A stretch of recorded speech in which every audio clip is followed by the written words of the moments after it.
There were once 25 tin soldiers, who were all brothers, for they had been made out of the same old tin spoon. They shouldered arms and looked straight before them and wore a splendid uniform, red and blue. The first thing in the world they ever heard were the words, "Tin soldiers," uttered by a little boy, who clapped his hands with delight when the lid of the box in which they lay was taken off. They were given him for a birthday present, and he stood at the table and set them up. The soldiers were all exactly alike, excepting one who had only one leg. He had been left to the last, and there was not enough of the melted tin to finish him. So they made him stand firmly on one leg, and this caused him to be very remarkable. The table on which the tin soldiers stood was covered with other playthings, but the most attractive to the eye was the pretty little paper castle. Through the small windows the rooms could be seen. In front of the castle, a number of little trees surrounded a piece of looking-glass, which was intended to represent a transparent lake. Swans made of wax swam on the lake and were reflected in it. All this was very pretty, but the prettiest of all was a little tin lady who stood at the open door of the castle. She, also, was made of paper, and she wore a dress of clear muslin, with a narrow blue ribbon over the shoulders just like a scarf. In front of these was fixed a glistening tinsel rose, as large as her whole face.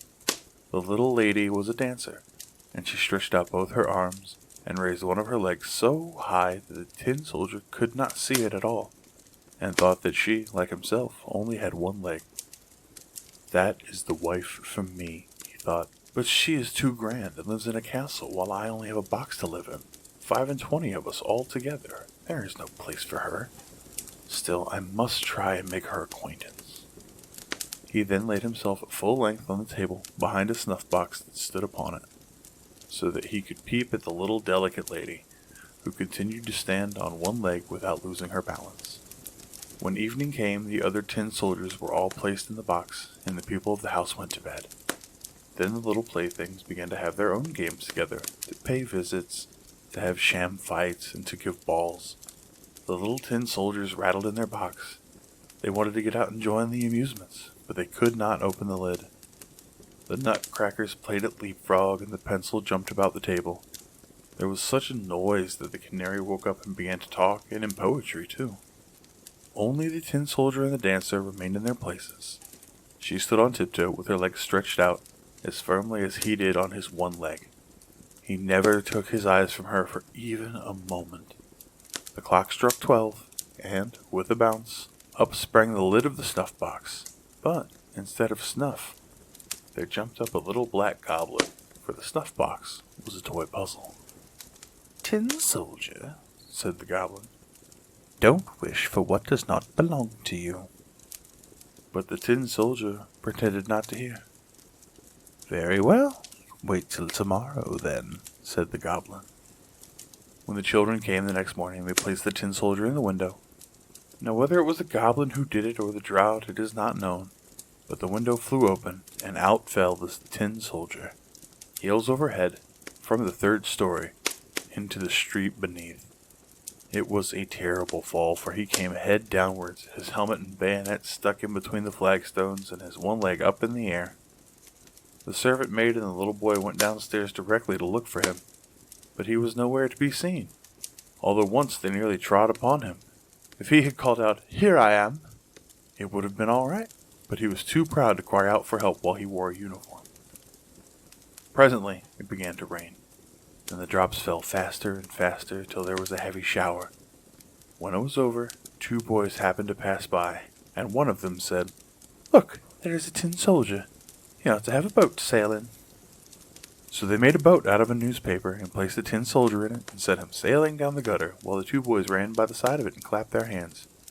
Good gracious, what large waves arose in that gutter, and how fast the stream rolled on, for the rain had been heavy.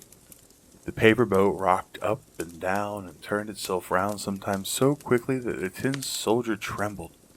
Yet he remained firm. His countenance did not change. He looked straight before him and shouldered his musket. Suddenly the boat shot under a bridge which had formed from part of the drain, and then it was dark as the tin soldier's box. "Where am I going now?" he thought. This is the Black Goblin's fault, I am sure. Ah well, if the little lady were only here with me in the boat, I should not care for any darkness. Then suddenly appeared a great water rat who lived in the drain. Have you a passport? Asked the rat. Give it to me at once. But the tin soldier remained silent and held his musket tighter than ever. The boat sailed on and the rat followed it. How he did gnash his teeth and cry out to the bits of wood and straw, Stop him, he has not paid the toll. He has not shown his pass. But the stream rushed on stronger and stronger. The tin soldier could already see daylight shining where the arch ended. Then he heard a roaring sound quite terrible enough to frighten even the bravest man. At the end of the tunnel, the drain fell into a large canal over a steep place, which had made it as dangerous for him as a waterfall would be to us. He was too close to stop it, so the boat rushed on, and the poor tin soldier could only hold himself as stiffly as possible without moving an eyelid to show that he was not afraid. The boat whirled around 3 or 4 times and then filled with water to the very edge. Nothing could save it from sinking. He now stood up to his neck in water, while deeper and deeper sank the boat, and the paper became soft and loose with the wet, till at last the water closed over the soldier's head. He thought of the elegant little dancer, whom he should never see again, and the words of the song sounded in his ears. Farewell, warrior, ever brave, drifting onward to thy grave. Then the paper boat fell to pieces, and the soldier sank into the water and immediately afterwards was swallowed up by a great fish. Oh, how dark it was inside the fish, a great deal darker than in the tunnel, and narrower too, but the tin soldier continued firm and lay at full length shouldering the musket. The fish swam to and fro, making the most wonderful movements, but at last he became quite still. After a while, a flash of lightning seemed to pass through him, and then the daylight approached, and a voice cried out, I declare there is the tin soldier. The fish had been caught, taken to the market, and sold to the cook, who had took him to the kitchen and cut him open with a large knife. She picked up the soldier and held him by the waist between her finger and thumb, and carried him into the room. They were all anxious to see this wonderful soldier who had traveled about inside a fish, but he was not at all proud. They placed him on the table, and how many curious things do happen in the world.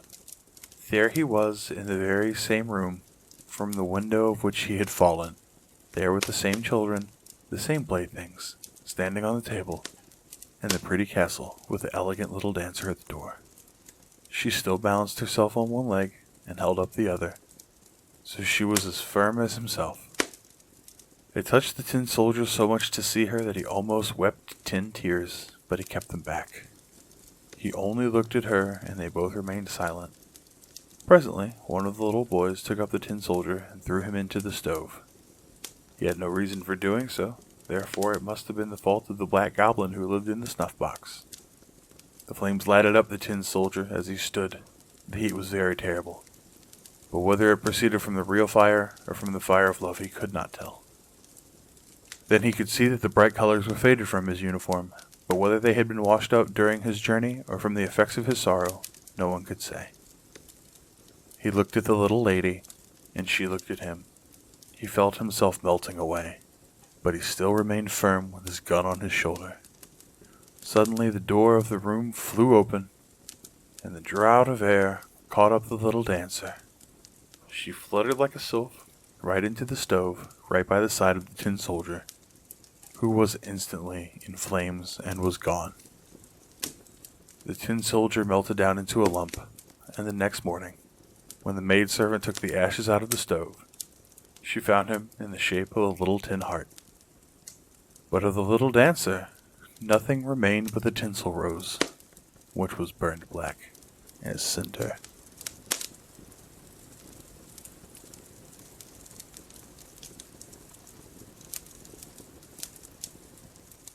Thank you, my friends, for joining me for our story today. Your time is very precious to me. If you enjoyed our story, please like the video, subscribe to my channel, and turn on notifications, and share our little get-togethers with your friends. All of these things are incredibly helpful to get our stories out to more friends. I had such a wonderful time with you all today, and I hope you'll join me again tomorrow, where I will read a new tale and invite you once again to stay a while and listen.